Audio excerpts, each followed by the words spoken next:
नमस्कार मंडळी, सुप्रभात, जय शिवराय. कशा सगळे तिकट मीडिया चॅनल मध्ये पुन्हा एकदा आपलं स्वागत आहे. मी आहे निखिल पवार. तर मंडळी, आज आहे रविवार. तर आम्ही आज आलोय द्रोणागिरी किल्ल्यावर आणि ते मोहीम सुद्धा आहे. आणि आज आपल्यासोबत आहेत डोंबरे काका आणि आमचे गायक दीपक दादा.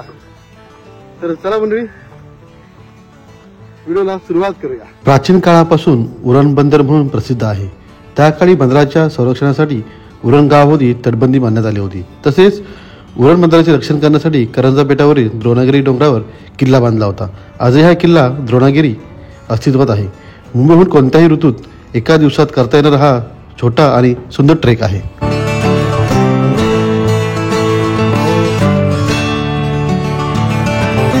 गडावर प्रवेश करता तुम्हाला मारुतीरायाचं दर्शन होईल.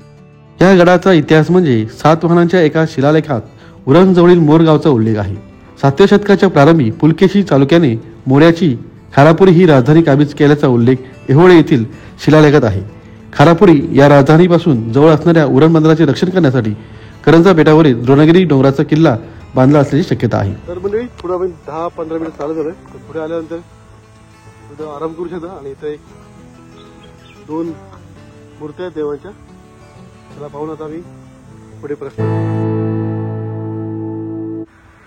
आता किल्ल्यावर चढायला थोडी चढण लागली बघा. इथे आपण मंदिर पाहिलं होतं. पुढे जरा चढ आहे.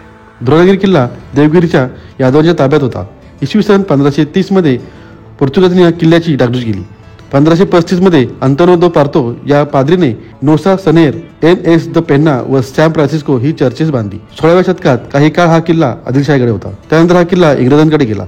मुंबई बेटाच्या संरक्षणाच्या दृष्टीने खारापुरी किल्ला, उरणगाव व उरणजवळील करंजा बेटावर असलेला हा द्रोणागिरी किल्ला महत्वाचा होता. 10 मार्च 1739 ला मानाजी आंग्रे यांनी उरणचा कोट व द्रोणागिरी किल्ला इंग्रजांकडून जिंकून घेतला.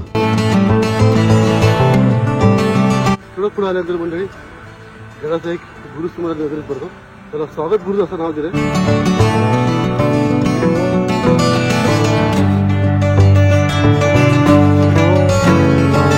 इथे मागील मध्ये गव्हर्नमेंटची चौक आहे. इथून दिसणार नजारा एक नंबर आहे.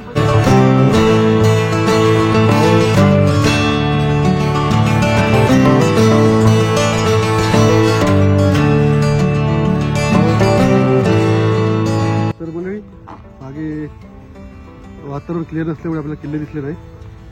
तर आपल्याला उजव्या साईडला मुंबईकडचे किल्ले आहेत, कुलाबावरती दिसतात. आणि लेफ्ट साईडला चंदेरी, उंदेरी हे सगळे किल्ले दिसतात. पोलीस चौकीच्या मागील बाजूस बाल्या किल्ल्याची तटबंदी आहे. त्या तटबंदीत एक छोटीशी कमान असलेला पूर्वाभिमुख प्रवेशद्वार आहे.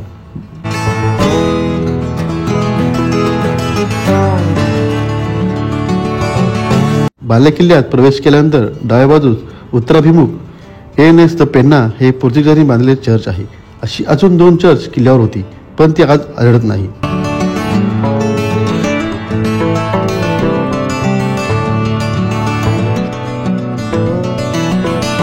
चर्चचे प्रवेशद्वार 12 फूट उंच आहे.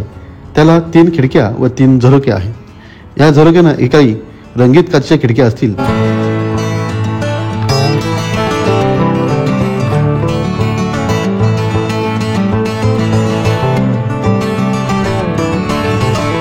तर मंडळी, तोफेची माहिती आता दीपक सांगतील ती वरती कशी आणली, कशी मोहीम लागली.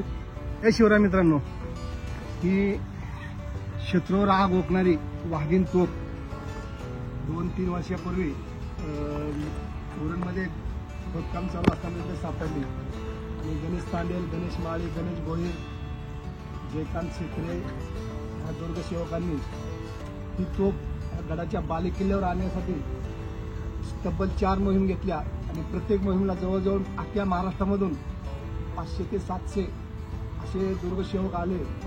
आणि कुठे क्रेनच्या साहाय्याने, कुठे रस्सीच्या साहाय्याने अशी आजस्त्र तोफ ओढत 4थ्या मोहिमेला आपण ह्या गडावर आणली. आणि नंतर ह्याला गाडा लावून त्याचं 2 वर्षापूर्वी उद्घाटन केलेलं आहे. गडाला समर्पित केलेलं आहे. जय शिवराय. जय शिवराय. चर्चच्या बाजूला वैशिष्ट्यपूर्ण रचना असलेली गागोणी व गिजोणी नावाच्या 2 पाण्याचे बांधीव टाकी आहेत. या टाक्यांवर विटांनी बांधलेले 6 कमानी आहेत.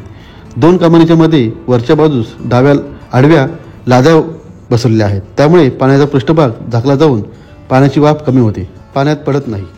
चर्चच्या बाजूला विहीर आणि त्याच्या बाजूला एक वाड्याचं ऑफिस आहे, ते तुम्ही सुद्धा पाहू शकता.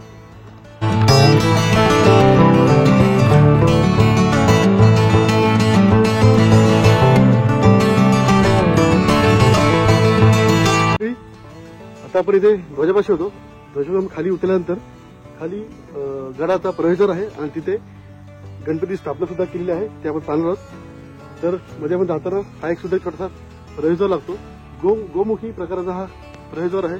जसा महाराजांनी किल्ले बांधले तसाच हा प्रवेशद्वार आहे मंडळी, तो आपण पाहणार होता. आणि आता जाणार आपण डायरेक्ट खाली.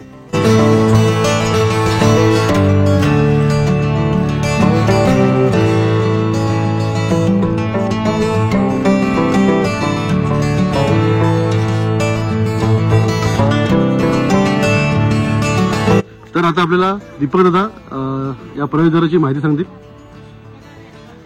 जय श्रीराम मित्रांनो, हा द्रोणागिरी किल्ला अक्षरशः रामायण महाभारताच्या त्याला पार्श्वभूमी आहे.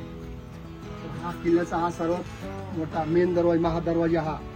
या किल्ल्याची जी कमान होती त्या कमानीवर हे गणरायाचं चित्र हे कमानीच्या मध्यवर्ती होतं. ते कमान पडल्यामुळं मंदिर कमान खाली आल्यामुळे हे गणेशजीचं मूर्ती इथं स्थानापन्न केलेली आहे. असा हा महादरवाजाचा इतिहास आहे.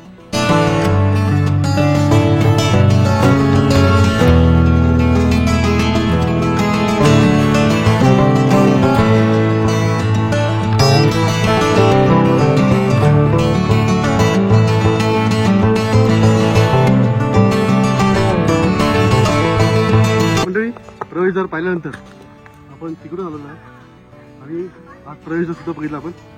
आणि तिथून आल्यानंतर पायऱ्या लागतात, त्या पायऱ्यातून आपल्याला वरती जायचं. तर मंडळी, इथून वर चालला आल्यानंतर आपण मारणार इथून लेफ्ट. राईटला मला असं तर आपण मारणार लेफ्टला.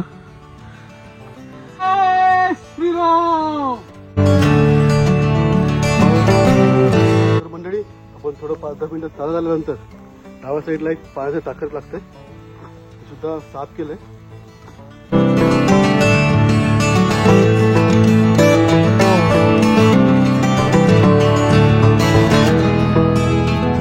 थोडं पुढे चालल्यानंतर मला भलं मोठं एक पाण्याचं टाका दिसेल. तिथे स्वच्छता मोहीम चालू आहे. याचा व्हिडिओ आपण पूर्ण आपल्या चॅनलला टाकणार आहोत.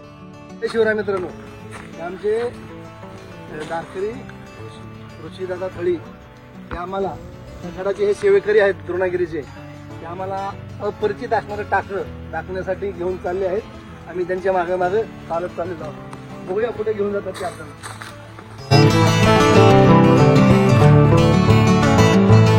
तर ऋषीदा, एक टाका तुम्ही दाखवलं, अजून एक टाका आहे झाकरवरती. कुठे आहे?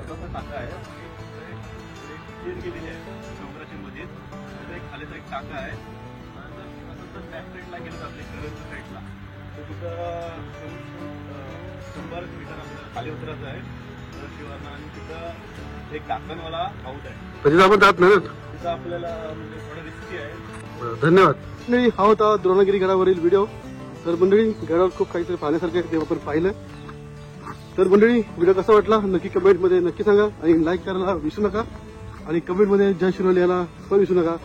तर मंडळी, तुम्ही नवीन असाल तर आपल्या चॅनलला नक्की सबस्क्राईब करा, कारण असेच नवीन व्हिडिओ आपल्या या चॅनलवर येत असतात. तेव्हा मंडळी, टेक केअर, बाय, काळजी घ्या, धन्यवाद. जय शिवराय, जय शंभू. जय शंभूराजे.